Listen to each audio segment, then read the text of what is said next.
follow up on that? Sure. Just real briefly. Louisiana has a particular interest in the passage of the Employee Free Choice Act because of how important the service sector is in Louisiana and the hospitality industry is in Louisiana.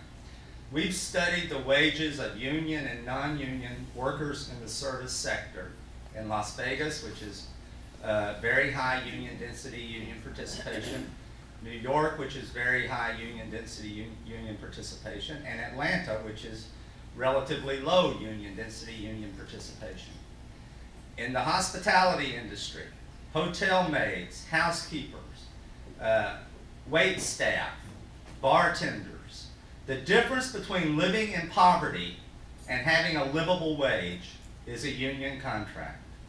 Cashiers in retail stores, the difference in living in poverty and being able to raise your kids in the dignity of a livable wage is a union contract. There is no other difference. And finally, I want to say to our friends in the business community, because so many good relationships exist between labor and management, I just want to ask you a question. Do you really want to eliminate the middle class? Do you really want to force workers into poverty? Do you really want to continue 3 decades of stagnant and declining wages? Do you really think that's good for the fabric of our society? Do you really think that working families where both parents have to work and daddy's got to have a second job and maybe mama has a half of a second job is good for the fabric of this society? Do you really think that more latchkey kids is good for this society? Do you really think that the ability to go to work and make a livable wage, 8 hours a day, 40 hours a week, and be a contributing member of society and have the opportunity to go to PTA at night or contribute to your community in some other way is good for this society? No, we're not going to apologize for wanting to live in the dignity of the middle class, and we're not going to apologize for struggling to preserve the American middle class. Okay, Eunice, you have a question. Yes, gentlemen. In Louisiana, taxpayers spend millions of dollars in workforce development, especially in the area of welding, only to have these taxpayers leave the state.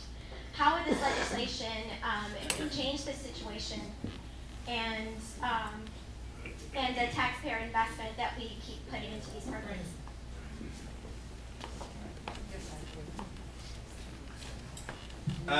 It would help this situation by allowing more workers in that trade to form unions where the union does the training. The finest craft training in America today is done by the building and construction trades in their apprenticeship programs. It takes 5 years, 2 nights a week of school training to become a journeyman union electrician, every day working under a journeyman union master electrician.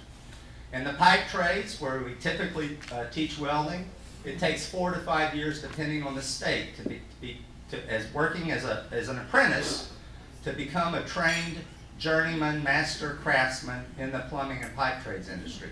The best training in the crafts are done by unions. Passage of this act will relieve the taxpayers by allowing more workers to form more unions that can provide that kind of training that currently the taxpayers of Louisiana are paying for.